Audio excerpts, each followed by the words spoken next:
యువత కళలను లక్ష్యాలుగా, లక్ష్యాలను విజయాలుగా, విజయాలను చరిత్రగా మలుస్తున్నటువంటి యువ నాయకులు రాష్ట్ర ఐటీ శాఖ మాజీలు నారా లోకేష్ గారికి హృదయపూర్వక ధన్యవాదాలు. ప్రజల కోసం పరితపించే నాయకత్వం, మాటల్లో నిజాయితీ, మనసులో మానవత్వం, అదే మన రాష్ట్ర ఉప ముఖ్యమంత్రి వర్యులు కొణిదెల పవన్ కళ్యాణ్ గారు. గర్జించే స్వరం ఆయనది, గుండెలను తాకే భావం ఆయనది. అలలు ఎన్ని ఎదురైనా తన ఆశయాల తీరం వైపు సాగిపోయే సముద్రం ఆయన వ్యక్తిత్వం. గౌరవ రాష్ట్ర ఉప ముఖ్యమంత్రి వర్యులు శ్రీ కొణిదెల పవన్ కళ్యాణ్ గారి సందేశం మనందరి కోసం.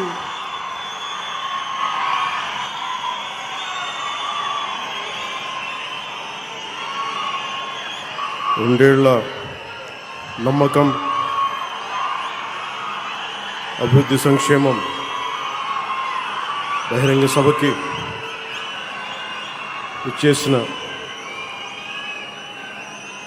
సుదీర్ఘమైన పరిపాలనా అనుభవం, రాజకీయ అనుభవం ఉన్న గౌరవ ముఖ్యమంత్రి వర్యులు శ్రీ నారా చంద్రబాబు నాయుడు గారికి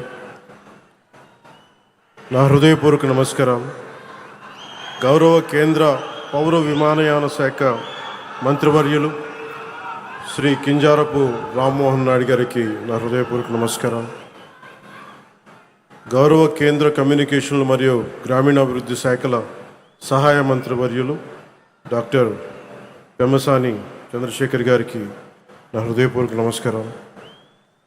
భారతీయ జనతా పార్టీ రాష్ట్ర అధ్యక్షులు శ్రీ పివిఎన్ మాధవ్ గారికి, గౌరవ సమాచార సాంకేతిక, ఎలక్ట్రానిక్స్, కమ్యూనికేషన్స్ మరియు రియల్ టైమ్ గవర్నెన్స్ శాఖ మంత్రివర్యులు సోదరులు శ్రీ నారా లోకేష్ గారికి నా నమస్కారం. గౌరవ శాసనసభ్యులు చంద్రగిరి నియోజకవర్గం శ్రీ పులివర్తి వెంకటమణి ప్రసాద్ గారికి నా హృదయపూర్వక నమస్కారం. జనసేన ఈ కార్యక్రమంలో పాల్గొంటున్న సహచర మంత్రివర్గ సభ్యులకి, శాసన మండలి మరియు శాసనసభ సభ్యులందరికీ, ప్రజాప్రతినిధులకు, నాయకులకు, అలాగే ఇక్కడికి విచ్చేసిన ప్రజలందరికీ, మీడియా మిత్రులకు, మరి మీడియా మాధ్యమాల ద్వారా ఈ కార్యక్రమాన్ని వీక్షిస్తున్న ప్రజలందరికీ నా హృదయపూర్వక నమస్కారం. ముందుగా ప్రధానమంత్రి గారు సుదీర్ఘమైన కాలం పరిపాలనలోకి ఉన్న ప్రధానమంత్రిగా భారతదేశంలో మొట్టమొదటిసారి అన్ని రికార్డులను అధిగమించి, అంతకుముందు జవహర్లాల్ నెహ్రూ గారి సుదీర్ఘమైన వారి రూలింగ్ని కూడా అధిగమించి ఈ రోజున గౌరవ ప్రధానమంత్రి శ్రీ నరేంద్ర మోడీ గారికి కూటమి సభ్యులందరి తరపున, కూటమి ప్రభుత్వం తరపున వారు దిగ్విజయంగా అందరినీ సర్పాస్ చేసి ప్రీవియస్ మన ప్రధానమంత్రులైన జవహర్లాల్ నెహ్రూ గారిని కూడా సర్పాస్ చేసి ఆయన ముందుకెళ్ళి సుదీర్ఘకాలంగా సేవ చేస్తున్న ప్రధానమంత్రిగా ఖ్యాతికెక్కిన ప్రధానమంత్రిగా నరేంద్ర మోదీ గారికి మరోమారు నా ధన్యవాదాలు, మరోమారు నా శుభాకాంక్షలు తెలియజేస్తాను.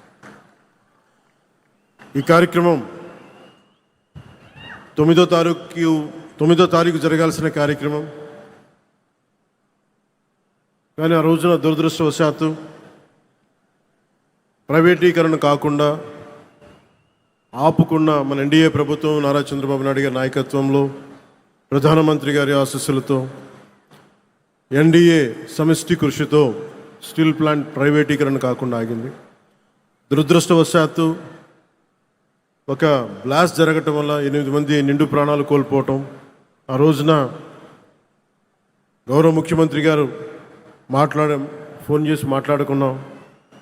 ప్రాణాలు కోల్పోయిన ఈ సందర్భంలో, ఈ దుర్ఘటన జరిగిన సందర్భంలో మనం ఈ విజయోత్సవ సభ బాగున్నదని చెప్పి పెద్ద మనసుతోటి ఆ రోజు గౌరవ ముఖ్యమంత్రి నారా చంద్రబాబు నాయుడు గారు దాన్ని పోస్ట్పోన్ చేసి ఈ రోజుకు పెట్టారు. మనస్ఫూర్తిగా అలా నిర్ణయం తీసుకున్నందుకు వారికి ఈ సభ తరపు నుంచి ఈ వేదిక తరపు నుంచి మనస్ఫూర్తిగా వారికి నా ధన్యవాదాలు తెలుపుతా ఉన్నాను. ప్రజాస్వామ్యంలో అంతిమ న్యాయ నిర్ణేతలు ప్రజలే. ప్రజలు తమ తీర్పు ద్వారా దేశం కానీ, రాష్ట్రం కానీ ఎటువైపు నడవాలో నిర్ణయిస్తారు. అటువంటి ప్రజలు బలంగా మాట్లాడినప్పుడు అది కేవలం ఒక రాజకీయ నిర్ణయం కాదు, ఒక సందేశం, ఒక హెచ్చరిక, ఒక దిశానిర్దేశం అవుతుంది. 2024లో ప్రజలు ఒక రాజకీయ సంస్కృతిని తిరస్కరించారు, భయాన్ని తిరస్కరించారు, అహంకారాన్ని తిరస్కరించారు, అధికారమే అంత అన్న భావజాలాన్ని తిరస్కరించారు. ప్రజాస్వామ్యంలో ప్రజల కంటే ఎవరు పెద్దవారు కాదని మరోసారి గుర్తు చేశారు.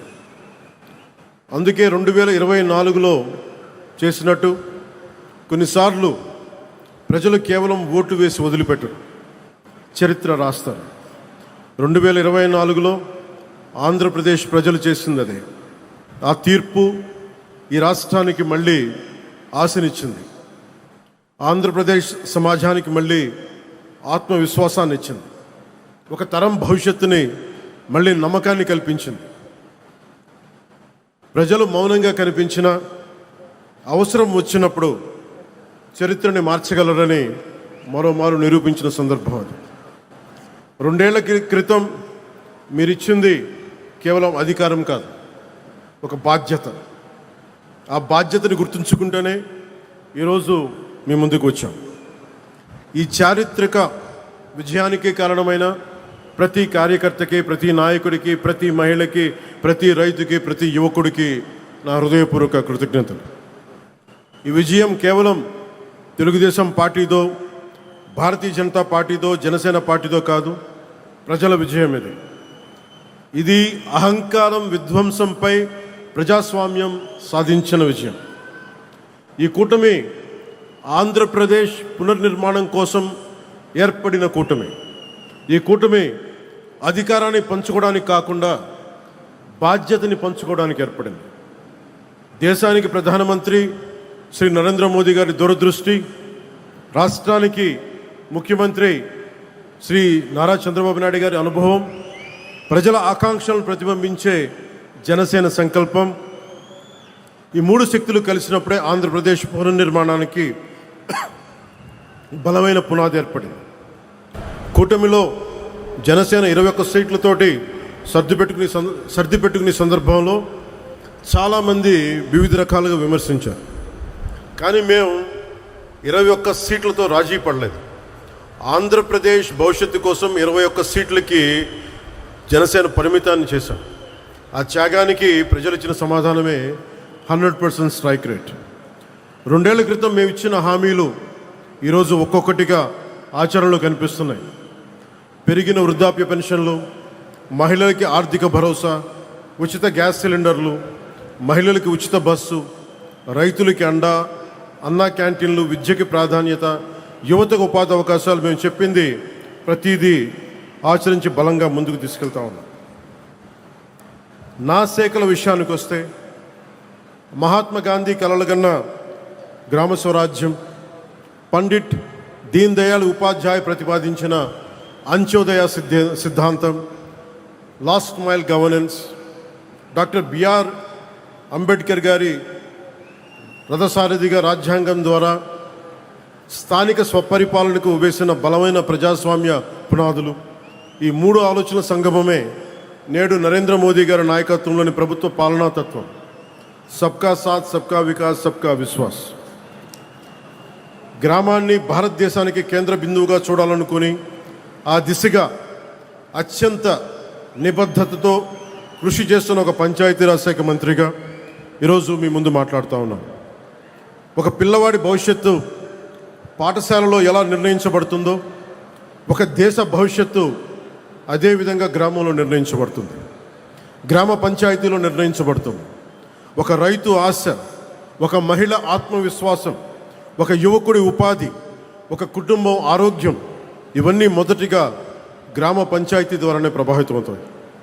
ఎందుకంటే ప్రజల జీవితాలకు అత్యంత దగ్గరగా ఉండేది ప్రభుత్వంలోని ప్రాథమిక గ్రామ పరిపాలనా వ్యవస్థ.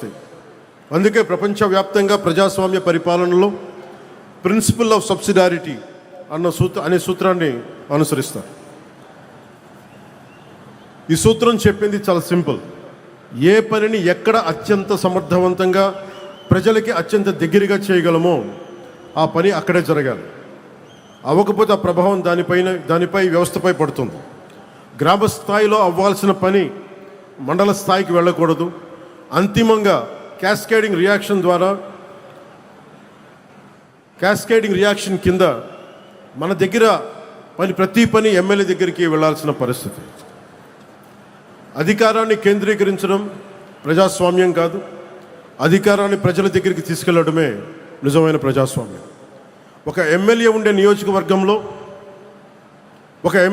నియోజకవర్గంలో దాదాపు 600 మంది స్థానిక ప్రజాప్రతినిధులు ఉంటారు. సర్పంచులు కావచ్చు, వార్డు సభ్యులు, ఎంపీటీసీలు, జడ్పీటీసీలు, సహకార సంఘాల ప్రతినిధులు. వీరందరూ ప్రజాస్వామ్యానికి రూట్స్, వేళ్ళు. కానీ ఆ రూట్స్ని బలహీనపరిచి చెట్టుని బలపరచలేము. స్థానిక సంస్థలని బలహీనపరిచి ప్రజాస్వామ్యాన్ని బలపరచలేము. ఇది కేవలం పరిపాలనా సూత్రం కాదు, ఇది ప్రజాస్వామ్య సూత్రం, ఇది బాధ్యతా సూత్రం. నాయకత్వం గ్రామం నుంచి రావాలి. 2 సంవత్సరాల్లో మేము నిర్మించడానికి ప్రయత్నం చేసింది కేవలం రోడ్లు, కాలువలు, భవనాలు కాదు. Trust, social trust, institutional trust. ఎందుకంటే ఒక వ్యవస్థ బలహీనపడినప్పుడు మొదట కోల్పోయేది డబ్బు కాదు, నమ్మకం. వ్యవస్థ కనుక న్యాయం చేయకపోతే కులమే ముందుకు వస్తుంది. వ్యవస్థ బలహీనపడితే ప్రాంతీయత ముందుకు వస్తుంది. వ్యవస్థపై విశ్వాసం తగ్గితే సమాజం చాలా చిన్న గుంపులుగా విడిపోతుంది. తెలుగు రాష్ట్రాలు మరింత బలపడాలి అంటే ఒక రాష్ట్రం కులాల పరిమితుల్ని దాటాలి, మరొక రాష్ట్రం ప్రాంతీయత పరిమితుల్ని దాటాలి. మనందరం కలిసి భారతీయత వైపు